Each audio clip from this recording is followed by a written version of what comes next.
Paul McCartney was born James Paul McCartney on June 18, 1942, in Liverpool, England, into a working-class family during the challenging post-war years. His father, Jim, was a jazz musician and pianist, while his mother, Mary, worked as a midwife. Music flowed naturally through the household, and Paul was exposed to a rich variety of sounds, from classical pieces and traditional pop to the emerging rock and roll of the era. The death of his mother from cancer when he was only 14 left a deep impression on him, shaping the emotional sensitivity that would later define his songwriting. At 15, he met John Lennon at a church fete, discovering a shared love for American rock and rhythm and blues. Their friendship quickly blossomed, forming the foundation for the Quarrymen, which would eventually become the Beatles, setting the stage for one of the most extraordinary musical journeys in history. The Beatles and musical innovation.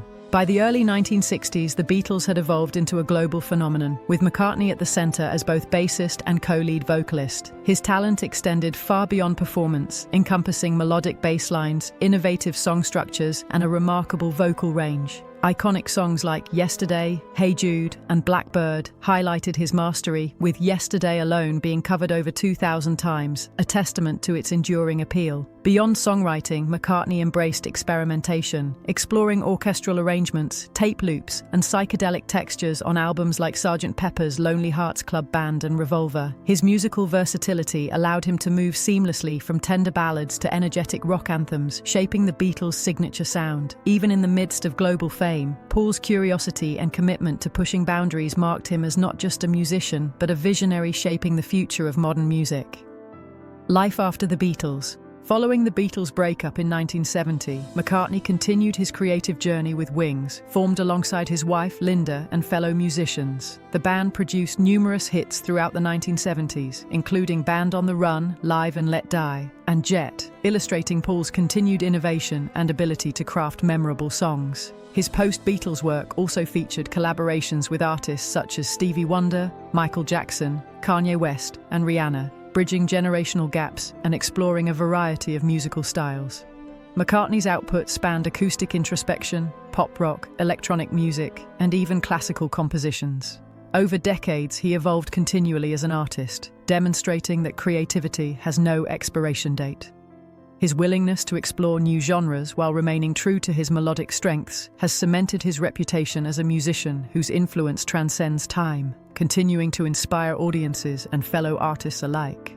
Challenges and growth in the 1980s. The 1980s were a challenging decade for McCartney, marked by personal and professional struggles. He faced moments of vulnerability, including experimentation with substances, which briefly affected his productivity and public image. This period was compounded by the shocking murder of John Lennon in 1980, a loss that deeply affected him both personally and artistically. Albums released during this era struggled to match the acclaim and commercial success of his earlier work, reflecting the difficulties of navigating the evolving music landscape. Despite these challenges, McCartney's resilience shone through. He continued performing and experimenting with his sound, laying the groundwork for a creative resurgence in the 1990s. These years of adversity ultimately shaped his artistry, fostering greater depth and maturity in his later work, and reinforcing the enduring drive that has defined his career.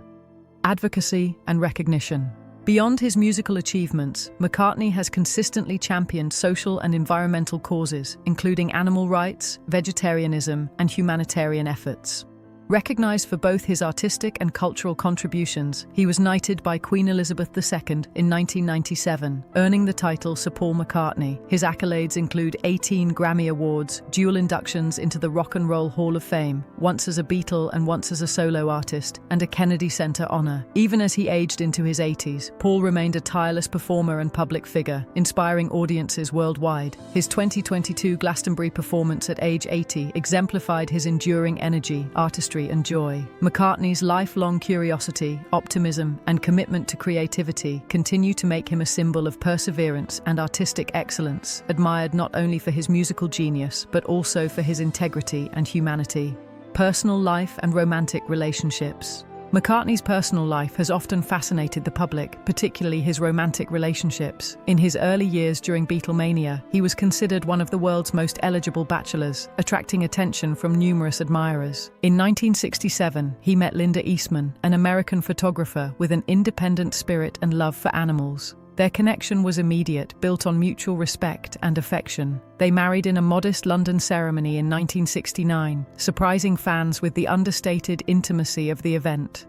Paul adopted Linda's daughter Heather, and together they had 3 more children, Mary, Stella, and James. Their family life was close-knit, with Paul balancing his career and personal responsibilities. Linda also joined Wings as a keyboardist and vocalist, contributing to Paul's creative output. Their nearly 3-decade marriage became a legendary love story, tragically ended by Linda's death from breast cancer in 1998, which profoundly affected Paul's life and work. Later, relationships and stability. After Linda's passing, McCartney eventually found companionship again. In 2002, he married Heather Mills, with whom he had a daughter, Beatrice. The marriage faced public challenges and ended in divorce in 2008, marking a difficult period in Paul's personal life. In 2011, he married Nancy Shevell, a businesswoman from New York. Their union has been more private and stable, characterized by mutual respect, warmth, and companionship. Friends and family have noted that Nancy brought calm and balance to Paul's life after decades of public scrutiny and personal loss. Together, they have maintained a grounded, supportive relationship, allowing Paul to continue his musical endeavors while enjoying a fulfilling personal life. This phase illustrates the resilience and enduring capacity for love that has accompanied McCartney throughout his extraordinary journey. Admiration for Ricky Nelson. At 83, Paul McCartney spoke openly for the first time about his admiration for fellow musician Ricky Nelson, revealing the influence Nelson had on his own musical development. As a teenager in Liverpool, McCartney listened intently to Nelson's recordings on American radio, captivated by the singer's smooth voice and emotional vulnerability. Unlike the more forceful rockabilly styles of Elvis Presley or Jerry Lee Lewis, Nelson's introspective approach resonated deeply, teaching Paul that a song could convey profound emotion without being loud or aggressive. Nelson's 1958 hit Lonesome Town reportedly moved McCartney to tears, even in his youth. This quiet, heartfelt style helped shape McCartney's understanding of pop music's expressive potential and inspired him to pursue melodic, emotionally resonant songwriting throughout his career. Reflections on fame and artistic freedom. McCartney also reflected on Nelson's career as both inspiring and cautionary. While Nelson enjoyed immense popularity as a teen idol, McCartney noted that he often seemed constrained by commercial expectations, a situation that strengthened Paul's own resolve to maintain creative independence with the Beatles. Observing Nelson's struggles instilled a determination to explore musical growth without compromising artistic integrity. McCartney's empathy for Nelson's experience underscores his sensitivity to the pressures artists face. He admired Nelson's efforts to evolve while navigating the constraints of fame, understanding the delicate balance between public expectations and personal expression. Through this perspective, McCartney highlighted the interconnectedness of musicians across generations, recognizing both the triumphs and challenges of artistic life, legacy and tribute. Finally, McCartney honored Nelson's memory, lamenting his untimely death at 45 and expressing regret at not having collaborated with him during the early 1980s. He described Nelson as a musician whose contributions deserved greater recognition, emphasizing the humanity and emotional depth behind his music. By speaking candidly about Nelson, McCartney offered not only a personal tribute but also a reminder of the shared bonds among artists who inspire and influence one another.